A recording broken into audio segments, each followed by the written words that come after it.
હવે આજથી આપણે કોના શ્રી ગણેશ કરશી તો કે ચેપ્ટર નંબર 1 ના ચેપ્ટર નંબર 1 શું નામ છે આનું વિદ્યુત ભાર અને વિદ્યુત ક્ષેત્ર વિદ્યુત ભાર અને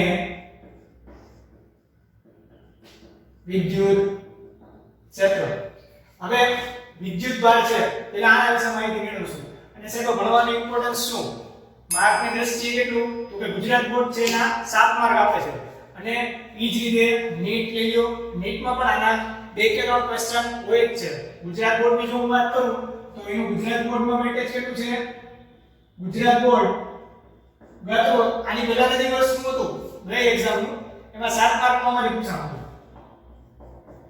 ક્લિયર અને નીટમાં પણ આના ક્વેશ્ચન હોય જ છે હવે આ તો માર્કની દ્રષ્ટિએ જોયું આની ઇમ્પોર્ટન્સ શું છે આપણી લાઈફમાં એના વિશે પહેલા વાત કરું હવે તમે જે વીજળી પંખો ચાલુ કરો ટીવી ચાલુ કરો ફ્રીજ ચાલુ કરો વોશિંગ મશીન ચાલુ કરો એસી ચાલુ કરો આ બધી વસ્તુ શેના કારણે ચાલુ થઈ તો કે વિદ્યુતના કારણે અને આ વિદ્યુત છે ઈ શેના આધારે કામ કરતી હોય તો કે વિદ્યુત ભારના આધારે ક્લિયર તો કે હવે આને સમજવું જોઈએ તમારે પણ હવે આના સિવાય આપણે વિદ્યુત ભારનો ક્યાં અનુભવ કરી શકીએ તો કે હા તમે કરી શકો છો ક્યાં કઈ હોય છે કરેલો હોય છે તમે એને બધા ક્યાં કઈ હોય છે કે શિયાળામાં જ્યારે નીંદર બહુ આવે ડાબલા બાબલા ખેંચી મૂકતા હોય ડાબલો ખેંચી મૂકતા હોય અને સવારે જ્યારે ઉચકાવો ને તમે ત્યારે તમને એમાંથી અવાજ આવે કેવો તો કે તાણ ખાતા હોય ને એવો સ્પાર્કનો જેવો અવાજ હોય તો તમને અવાજ આવે અને આ અવાજ છે એ કોના કારણે છે વિદ્યુત ભારના કારણે એના સિવાય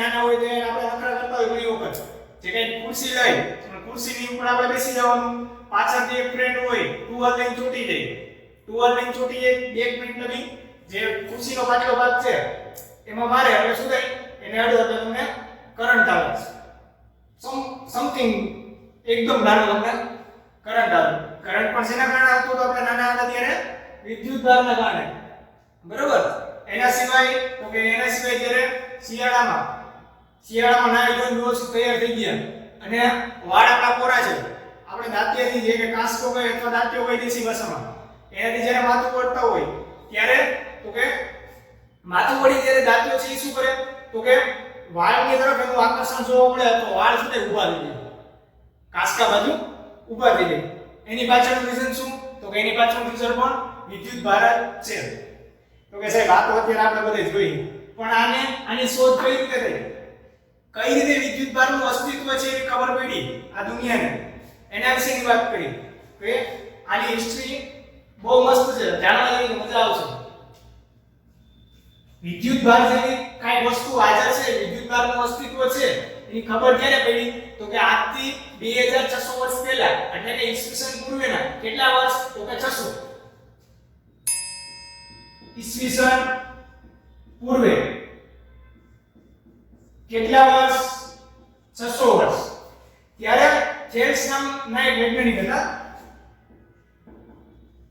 આ જે થેલ્સ ભાઈ છે ને બહુ જબરદસ્ત પર્સનાલિટી હતા એની જગ્યાએ એક્સપ્રેશન વિશે આપણે વાત કરું એની પહેલા થેલ્સ ભાઈએ શું કામ કર્યું એના વિશે વાત કરી થેલ્સ ભાઈએ શું કર્યું તો કે થેલ્સ ભાઈ છે ને એને એક એબર શું છે એક પ્રકારનો પથ્થર છે આ પથ્થર છે એ તમે ક્યાં જોયો હશે તો કે જે અત્યારે ઓલી ફેન્સી માળા આવે ને કાળા કલરની આ બસ એના જેવો પથ્થર આવે અત્યારે માળા એ પ્લાસ્ટિકની છે પણ એ પ્લાસ્ટિક નો આવે એના સિવાયનું આવે જે માળા જેવું જ આવે મટીરીયલ પણ તમે તમારે જોવું હોય તો ગૂગલમાં તમે સર્ચ કરજો એ એક પથ્થર આવશે એ પથ્થર આ થેલ્સભાઈના હાથમાં આવી ગયો હવે થેલ્સભાઈએ શું કર્યું તો કે થેલ્સભાઈનું ઘર્ષણ શું કરાવ્યું તો કે ઘર્ષણ કરાવ્યું તો કે કોની સાથે કરાવ્યું તો કે ઊન અને રેશમ ઊન અને રેશમ સાથે જેવું ઘર્ષણ કરાવ્યું ને એટલે એને શું જોવા મળ્યું તો કે ઘર્ષણ કરાવ્યું પછી ઊન અને રેશમને દૂર કરી નાખ્યા અહીં પરથી અને પછી એને તળકલા રાખ્યા તળકલા મીન્સ કે આ રીતે આ ઊન છે અને આ એબરનો પથ્થરને લઈ લે આ આપણે ક્યાંય ધારી લે ફિઝિક્સમાં છૂટ હોય બધી ધારવાની આ ધારી લીધું હાલો આ એબર હવે આને ઘર્ષણ કર્યું ઘર્ષણ કરીને પછી શું કર્યું એને આને દૂર લઈ લીધું દૂર લઈને પછી શું કર્યું તો કે આ રીતની એક નાની વસ્તુ આ તો ઘણી મોટી છે એની જગ્યાએ એને શું કીધું હતું ખળસું લીધું હતું અથવા તો કોઈ એક નાની વસ્તુ જેનું દળ છે કેવું છે નેગ્લિજિબલ બહુ ઓછું એને જ્યારે નજીક લઈ આવ્યા ત્યારે શું થયું આ બે વચ્ચે આકર્ષણ જોવા મળ્યું તો કે હાથોડો તો થઈ ગયો આકર્ષણ કેમ જોવા મળ્યું તેજસભાઈ ગોટાળા કર્યા કે આકર્ષણ શેના કારણે થયું ઈ ગોતવાની ટ્રાય કરી એટલે શું થયું હલકા પદાર્થ તરફ આકર્ષણ હલકા પદાર્થમાં કોને લઈશ તો કે તણકનું આની તરફ આકર્ષણ જોવા મળ્યું તેજસભાઈ એવું કીધું ને કે આની તરફ આકર્ષણ જોવા મળે એટલે ત્યારની આપણે જૂના લેક્ચરમાં વાત કરી હતી કે વિજ્ઞાનની સૌથી જૂની શાખા કઈ તો કે મેગ્નેટ અને મેગ્નેટ છે ઈ પણ શું કરે આકર્ષણ કરે ને તો તેજસભાઈ બધાએ કીધું બાબા તેજસ બાબા આ વસ્તુ છે ને મેગ્નેટના કારણે છે તેજસ બાબાએ ભાઈ ના પાડી દીધી કે ના એવું નથી આ મેગ્નેટ સિવાયની એક વસ્તુ છે જે શું કરે છે તો કે આકર્ષણ કરે છે તો કે બધાય ત્યારે તેજસ છે એનું શરૂઆતમાં કોઈ માયના નહીં તેજસ છે એનું શરૂઆતમાં કોઈ માયના નહીં બધા એમ જ કહેતા હતા કે આ મેગ્નેટના કારણે છે બરોબર પણ તેજસભાઈ હતા ને એનું માનવું પડે એમ હતું શું કામ માનવું પડે એમ હતું તો કે પ્રાચીન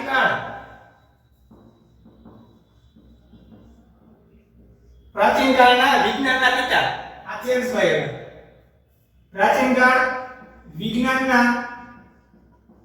પિતા કહેવાતા ને પ્રાચીન કાળમાં તો આ બોલે માનવું તો પડે ને કરાવે ને બરોબર પછી આના વિશે બીજી તમને માહિતી આપું પાયથાગોરસ ધોરણ 10 માં તમે ભણ્યા ને પાયથાગોરસનો પ્રમેય 5 માર્કમાં પૂછાય ફરજિયાત હોય બરોબર હવે 5 માર્કનો પ્રમેય જે છે પાયથાગોરસનો હતો ને એ પાયથાગોરસની સાહેબ હતા તેજસભાઈ કોણ હતા તો કે પાયથાગોરસના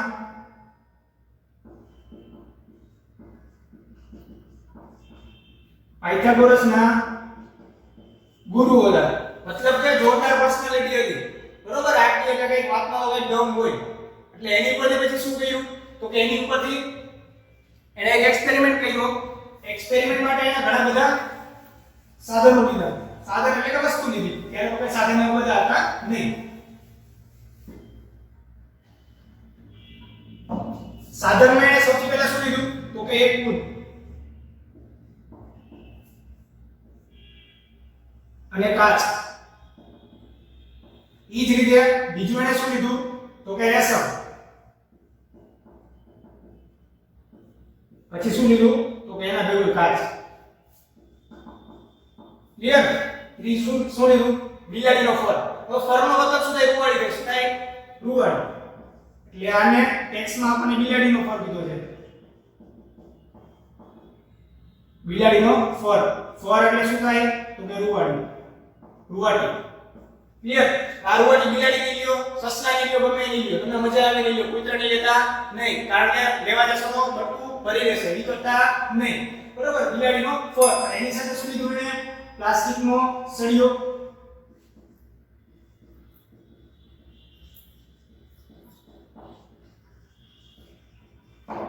ક્લિયર હવે આટલા બધા એને ઇન્સ્ટ્રુમેન્ટ લીધા અને આની અંદર એને શું કર્યું તો કે ઘર્ષણ કરાવ્યું મતલબ કે સૌથી પહેલા એને કોની વચ્ચે ઘર્ષણ કરાવ્યું તો કે ઊન અને કાચ આ બે વચ્ચે શું થયું ઘર્ષણ થયું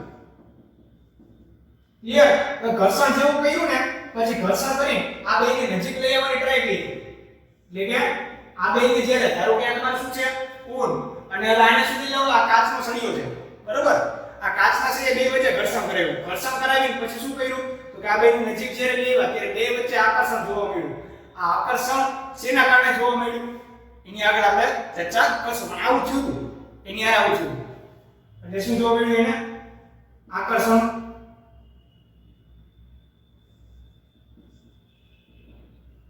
પછી શું કર્યું હવે રેશમ અને કાચનો વાવ રેશમ અને કાચ આ બે વચ્ચે શું કર્યું એને ઘર્ષણ કર્યું આ બે વચ્ચે ઘર્ષણ કર્યું ને સેમ પ્રોસીજર થઈ આ હવે રેશમનું કપડું થઈ ગયું ફિઝિક્સમાં ધારવાની છૂટ જ એટલે ધારી જ દેવાનું કોઈ કઈ ન પૂછે આ બે વચ્ચે ઘર્ષણ થયું હવે આ બે વચ્ચે ઘર્ષણ કરી આ શું છે હવે રેશમનું કપડું થઈ ગયું આ ઊનનું નથી હવે રેશમ અને જે કઈ કાચનો સળિયો બે વચ્ચે ઘર્ષણ થયું દૂર લઈ જઈને પાછા નજીક લઈ આવ્યા ત્યારે શું થયું તો કે બે વચ્ચે આકર્ષણ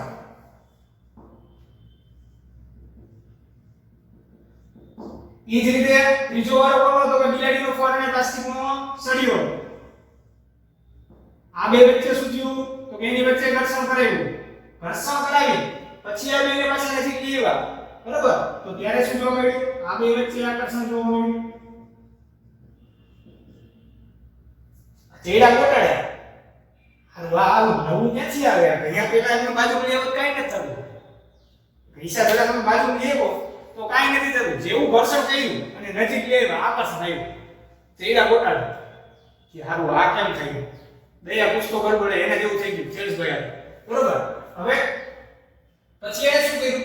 તો કે ઊન અને રેશમ આ બેને નજીક લેવું. આ બધી વાત છે ને બધી ઘર્ષણ પછી. હવેની બધી વાત આપણે ઘર્ષણ પછીની જ છે. ઘર્ષણ તો કોને કીધું આપણે બધાને. બરાબર. હવે આના પછીની વાત બધી ઘર્ષણ પછીની વાતો છે. તો હવે આ બેને જ્યારે નજીક લેવા તો એની વચ્ચે શું જોવા મળ્યું? અપાકર્ષણ. ઈ જ રીતે કાચના બે સળિયા આ બે વચ્ચે શું જોવા મળ્યું આપણને? તો કે અપાકર્ષણ. અને પછી એને શું કર્યું? તો કે કાચ અને બિલાડીનો ફર આ બે વચ્ચે શું જોવા મળ્યું? તો કે અપાકર્ષણ. ક્લિયર? ઈ જ રીતે કાચનો સળિયો અને પ્લાસ્ટિકનો સળિયો આ બે વચ્ચે શું જોવા મળ્યું? આકર્ષણ. હવે એને આટલું બધું કહ્યું. બધાયનું અલગ અલગ પરિણામ. બે કાચ વચ્ચે તો કે અપાકર્ષણ. બે ઊન અને રેશમ વચ્ચે તો કે અપાકર્ષણ. કાચ અને કાચ વચ્ચે, કાચ અને બિલાડીના ફર વચ્ચે તો કે એના વચ્ચે આકર્ષણ મળ્યું. તો કરવાનું શું? કાચ અને બિલાડીનો ફર આની વચ્ચે અપાકર્ષણ જોવા મળ્યું. કાચ અને પ્લાસ્ટિકનો સળિયો એની વચ્ચે આકર્ષણ જોવા મળ્યું. આમાં કાંઈક તો હોવું જોઈએ કે જે શું કરે છે? આકર્ષણ અને અપાકર્ષણનો ખેલ કરે છે. તો કે આકર્ષણ અને અપાકર્ષણનો ખેલ છે. આના વિશે ઘણા બધા પ્રયોગો છે. બરોબર. અને એની ઉપરથી છેલ્લે એની કઈ ખબર પડી કે મેગ્નેટ સિવાયનું કઈ કામ હોવું જોઈએ. તો કે સાહેબ હજી આની સિવાય બીજો એક એક્સપેરિમેન્ટ કર્યો. આની સિવાય બીજો એક એક્સપેરિમેન્ટ કર્યો. તો એના વિશે વાત કરીએ આપણે. તો કે એને પીચ બોલ.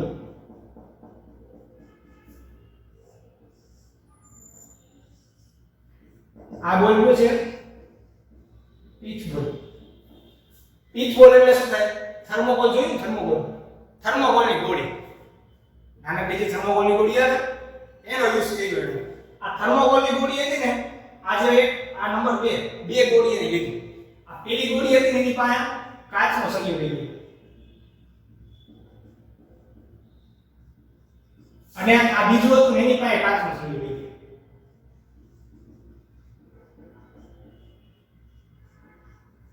જેવો આ બે સાથે સંપર્ક કરાયો એટલે આ બે લોચે થઈ ગયો. અહીંયા સંપર્ક કરાવીને લઈ લીધું, અહીંયા સંપર્ક કરાવીને લઈ લીધું. આ બે ગોળી હતી આ લોચે ચડી ગઈ. એને શાંતિથી બેઠી હતી. કાંઈ એટલે કાંઈ વાંધો નહોતો. પણ આ કાચનો સળિયો છે એની સાથે આને અડાડ્યું એટલે શું જોવા મળ્યું? બેને અડાડ્યું એટલે બે વચ્ચે અપાકર્ષણ. આવડા આ બાજુ ભાગે, આવડા જે સામેની બાજુ ભાગે. મતલબ કે આની વચ્ચે શું થયું? અપાકર્ષણ.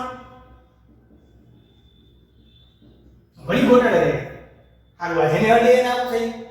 પીચ બોલ ને અડાડ્યું આની અડે એવું થયું, આવું થવા માંડ્યું. હવે પછી શું કર્યું એને? તો કે આ બે કાચને લીધો ને પીચ બોલ આરે પછી શું કર્યું એને? તો કે પીચ બોલ આરે શાંતિથી બેઠા હતા. શાંતિથી બેઠા હતા એટલે આ બાજુ એને કાચનો સળિયો.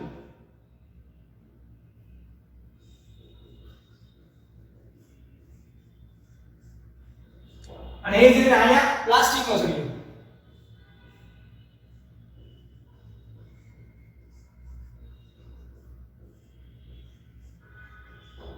ટચ કરાવીને લઈ લીધું. તો હવે કાચનો સળિયો લીધો અને પ્લાસ્ટિકનો સળિયો લીધો. બરાબર. અડાડી લઈ લીધા એટલે આ બે પાછા ગોટાળા ચડ્યા. આની જિંદગી પાછી ગોટાળા ચડી. આને શું કર્યું? તો કે આ બાજુનું આકર્ષણ થયું. આનું વલણ અહીંયા છે. મતલબ કે બે ભેગું થવાની ટ્રાય કરી. મતલબ કે બે આકર્ષણ થયું બે વચ્ચે.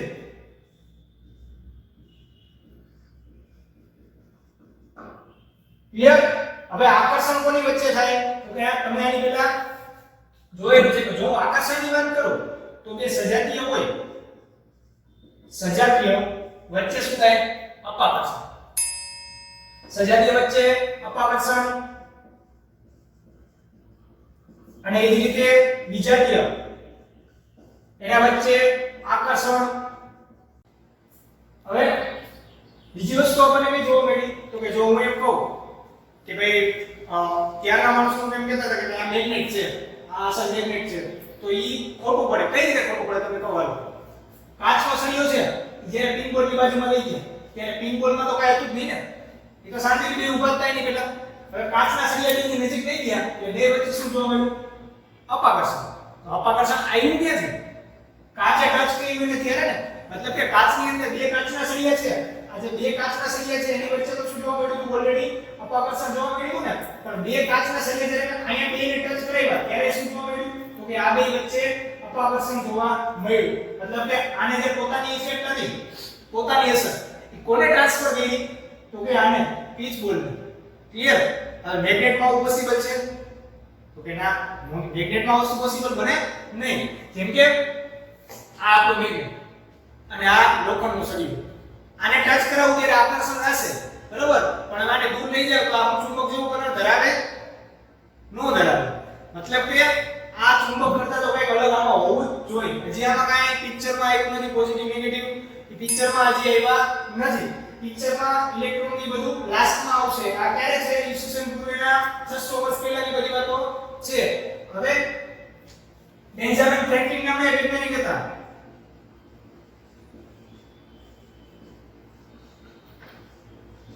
બેન્જામિન ફ્રેન્કલિન હતા, એણે આ બધી વસ્તુ જોઈ, એની ઉપરથી તારણ કાઢ્યું કે આમાં જે હાજર છે વિદ્યુતભાર છે, એ વિદ્યુતભાર હવે પિક્ચરમાં આવશે, બરોબર? એણે શું કીધું? આની અંદર જે કંઈ પણ વસ્તુ હાજર છે એ કેવી હોવી જોઈએ?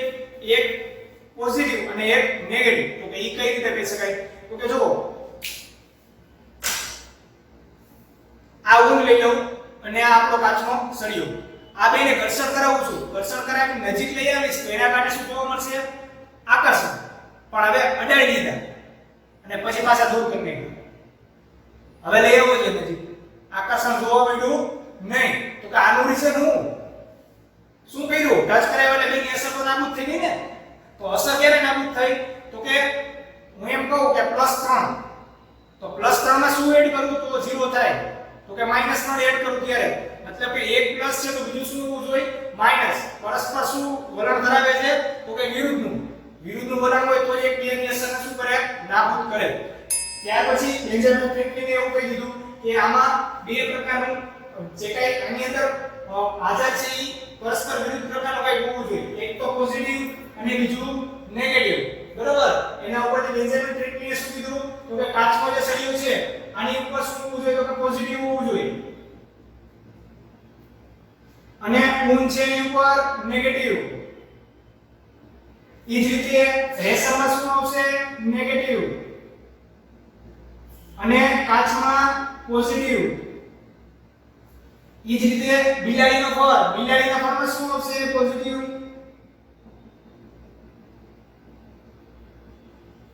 અને કાચમાં એને નેગેટિવ લીધું. જો પરસ્પર વિરુદ્ધ, મતલબ કે આ બે કેવા? વિજાતીય વચ્ચે આકર્ષણ. આ બે કેવા? આ બે ની વાત કરું, આ બે કેવા? આ બે વિજાતીય રહેશે, એની વચ્ચે શું જોવા મળશે? આકર્ષણ જોવા મળશે. એ જ રીતે બે કાચના સળિયાની વાત કરું, આ કેવો? પોઝિટિવ, આ કેવો? પોઝિટિવ, મતલબ કે અપાકર્ષણ એટલે આ કેવો જીવો? વિજાતીય, સજાતીય. આ સજાતીય, આ પણ કેવો હતો? આકર્ષણ. અપાકર્ષણ ક્યારે થાય? સજાતીયમાં. ક્લિયર? આમાં આકર્ષણ તો શું થશે? વિજાતીય.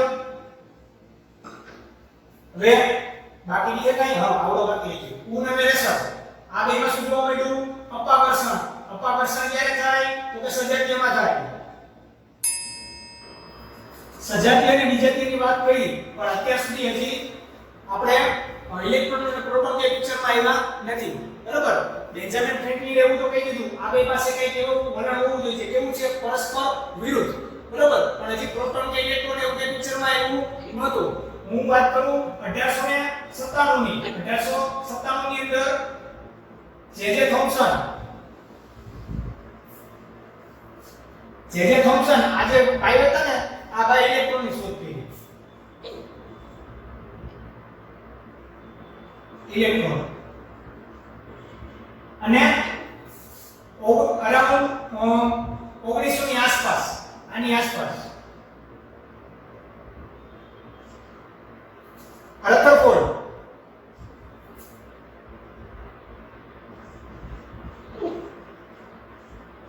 આ ભાઈ હતા ને આ ભાઈ પ્રોટોનની શોધ કરી. હવે આ પિક્ચરમાં આવ્યું ત્યાં સુધી ઇલેક્ટ્રોન પ્રોટોન એવું કઈ હતું નહીં, કાંઈક એવું હાજર છે એ ખબર હતી. હવે આને પછી શું ખબર પડી? આને પછી એવી ખબર પડી કે આ જે વિદ્યુતભાર છે, આ જે આકર્ષણ છે એની પાછળનું જવાબદાર કારણ શું છે? તો કે વિદ્યુતભાર છે આમાં જે આકર્ષણ અને અપાકર્ષણ થાય છે એ શું છે? તો કે દ્રવ્યનો એક મૂળભૂત આંતરિક ગુણધર્મ છે. શું છે? દ્રવ્યનો મૂળભૂત એક આંતરિક ગુણધર્મ.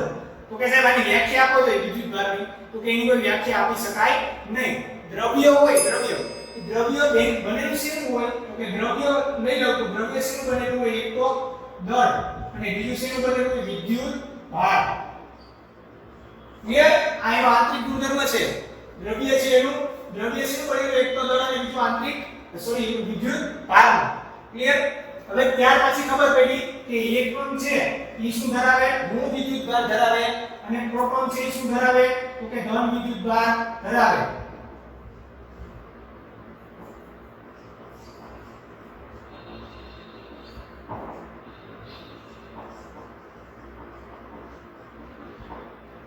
ક્લિયર? હવે એની વાત કરી કે સાહેબ આ તમને એવું કીધું કે ઘર્ષણ થાય છે, આ બે વચ્ચે આપણે ઘર્ષણ કર્યું તો હવે આની ઉપર વિદ્યુતભાર હાજર થઈ ગયો. ઘર્ષણ પહેલા આની ઉપર નહોતો, બરોબર? ઘર્ષણ પહેલા આની ઉપર હતું નહીં કઈ. ઘર્ષણ પહેલા બેની નજીક લેવો કાઈ ઇફેક્ટ જોવા મળે? તો કે ના, કાઈ જોવા મળે નહીં. પણ હવે ઘર્ષણ પછી નજીક લેવો તો કે એની અંદર અસર જોવા મળે. શું કામ જોવા મળે? વિદ્યુતભાર કઈ રીતે એની પર પ્રસ્તાવિત થતો હશે? ખરેખર એમાં શું એવું થતું હશે જેના કારણે આ જે સળિયો છે કાચનો એ પોઝિટિવ થઈ જાય, નેગેટિવ થઈ જાય? તો એના વિશેની વાત કરીએ હવે. ક્લિયર? અત્યાર સુધી જે આપણે જોયું બધું કમ્પ્લીટ. હવે આપણે ક્યાં જશું? તો કે પોઝિટિવ અને નેગેટિવ કઈ રીતે થાય એના વિશેની વાત કરી. અત્યારે આપણે લાસ્ટમાં શું જોયું? ઇલેક્ટ્રોન અને પ્રોટોન ના પિક્ચરમાં આવી ગયા. અને હવે આ જે ધન અને ઋણ વિદ્યુતભાર થાય છે એની પાછળનું રીઝન શું? તો કે જ્યારે તમે આ બે વચ્ચે ઘર્ષણ કરાવો છો ત્યારે શું થાય છે? તો કે કોઈ પણ એક પદાર્થ કાચ અથવા આમાં શું થશે? કોઈ પણ એક પદાર્થ છે શું કરશે? ઇલેક્ટ્રોન ગુમાવશે અને બીજો શું કરશે? મેળવશે. બરોબર? હવે તમને એક ઉદાહરણ આપું. જેમ કે સોડિયમમાં 11 ઇલેક્ટ્રોન હોય તો એ કેવું હશે? તટસ્થ હશે, કારણ કે એની અંદર ઇલેક્ટ્રોન 11 ને પ્રોટોન કેવા? 11. પણ હવે શું થશે? તો કે સોડિયમ એક ઇલેક્ટ્રોન ગુમાવે તો હવે સોડિયમની ઉપર શું લખો છો તમે? પ્લસ. મતલબ કે પ્લસ ક્યારે બન્યો? તો કે એક ઇલેક્ટ્રોન ગુમાવીને. એ જ રીતે ક્લોરીનની વાત કરું. ક્લોરીનનો વિદ્યુત ક્રમાંક કેટલો? તો કે સાહેબ 17 છે. તો ઇલેક્ટ્રોનની સંખ્યા તો કે 17, પ્રોટોનની સંખ્યા તો કે એ 17. હવે 17 કઈ છે? ત્યારે વિદ્યુતભાર જે કે પરમાણુ છે કેવો છે? તટસ્થ છે.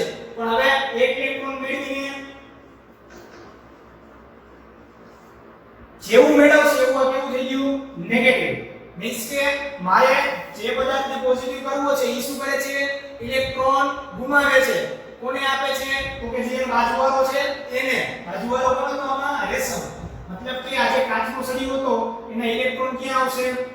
કાચના સળિયાના આમાં પેન બદલાવી નાખીએ તમને સમજે થોડું. લાલ જ રાખો ને ઇલેક્ટ્રોન. હાલો લીલો રાખો, લાલ રાખો.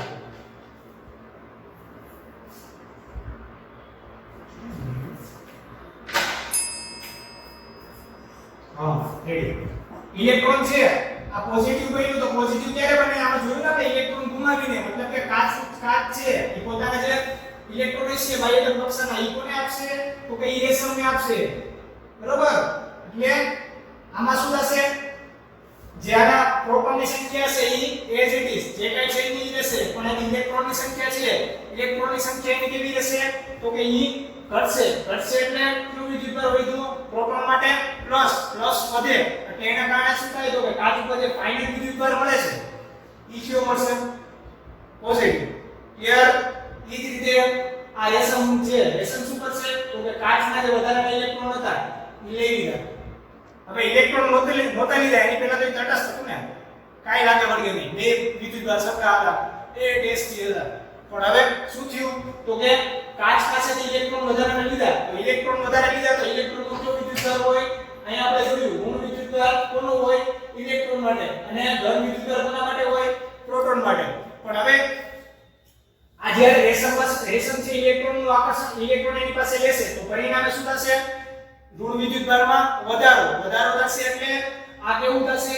ઋણ વિદ્યુતભારે થાય. એમાં પડ્યો ડન. હવે કાચ આમાં ઋણમાં એક કેવી રીતે થશે? કાચ છે એ શું કરશે? ઇલેક્ટ્રોન અને આપશે આ રીતે. ઈ જ રીતે આમાં શું થશે? આમાં ઇલેક્ટ્રોન કોણ આપે છે? તો કે બિલાડીનો ફર.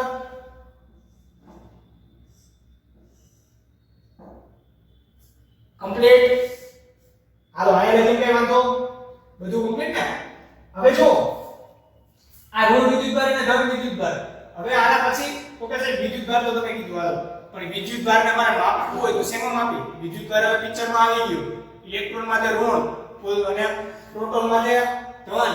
બરોબર? પણ આની વેલ્યુ કેટલી છે? તો એની વેલ્યુની જે વાત કરું તો મૂળભૂત વિદ્યુતભાર એટલે લેશું જે ઇલેક્ટ્રોન અને પ્રોટોન આ બે પાસે જે વિદ્યુતભાર છે ને એને આપણે મૂળભૂત વિદ્યુતભાર કહીશું. મૂળભૂત મીન્સ કે તો કે આનાથી નાનો વિદ્યુતભાર કોઈ પાસે હોય નહીં. આનાથી નાનો વિદ્યુતભાર કોઈ પાસે હશે નહીં. મતલબ કે નાનામાં નાનો વિદ્યુતભાર કેટલો હોય? તો કે નાનામાં નાનો વિદ્યુતભાર E જેટલો હોય. કેના જેટલો? E જેટલો.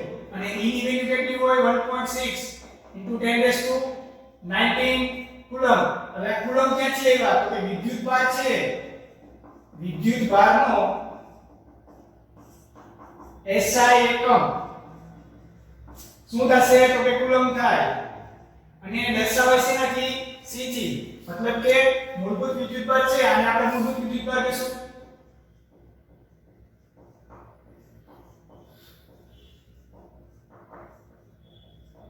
(1.6 * 10⁻19 કુલમ. હવે એ જ રીતે પ્રોટોન અને ઇલેક્ટ્રોન આ બે માટે આનું મૂલ્ય કેવું રહે? સરખું. પણ કેવું છે? દિશાની ચેન્જ. વેલ્યુ કેવી રહે? સેમ. પણ એની જે કઈ સાઇન છે દિશાની છે એ કેવી રહે? અલગ રહે. મતલબ કે આના માટે જે વિદ્યુતભાર હશે એની વેલ્યુ કેટલી હશે? તો કે -E. મતલબ કે E બરાબર તો 1.6 × 10⁻19 ઘાત છે. તો અહીંયા વેલ્યુ એ જ આવશે પણ આગળ કઈ સાઇન આવશે? માઈનસ ની આવશે. અને ઇલેક્ટ્રોન માટે દર્શાવી દઉં. ઇલેક્ટ્રોન માટે જે કઈ છે કેટલું આવશે? -E -1.6 × 10⁻19 coulomb. અને એ જ રીતે પ્રોટોન માટેની વાત કરી દઉં તો પ્રોટોન માટે E પ્લસ આવશે +1.6 × 10⁻19 કુલમ. કમ્પ્લીટ. હાલો હવે શોર્ટમાં તમને કહી દઉં આજે આપણે ક્વેશ્ચન જોઈના. સૌથી પહેલા સ્ટાર્ટિંગ આપણે ક્યાંથી કીધું હતું? હિસ્ટ્રી. હિસ્ટ્રીમાં ઈસવીસન પૂર્વે કેટલા વર્ષ પહેલા ગયા હતા? 600 વર્ષ પહેલા. કોની વાત કરી હતી? થેલ્સની. થેલ્સે કોની વચ્ચે ફેક્ટર કર્યો હતો? તો કે એબર અને ઊન અને રેશમના કપડા સાથે. બરોબર? હવે એબર અને એની વચ્ચે શું જોવા મળ્યું હતું? તો કે આકર્ષણ જોવા મળ્યું. જેની ઉપરથી વિદ્યુતભાર છે એની આપણને ખબર પડી ગઈ. ક્લિયર? હવે એના પછી આ જે બધા પ્રયોગ છે એની વાત કરી હતી. આ બધા પ્રયોગની આપણે વાત કરી તો એમાં પણ આકર્ષણ અને અપાકર્ષણની ઘટના જોવા મળી. ત્યાર પછી ક્લિયરિફિકેશન થયું. બેન્જામિન ફ્રેન્કલિને આપણને એવું કીધું કે આમાં બે વચ્ચે આકર્ષણ થાય છે તો આકર્ષણ ક્યારે થાય?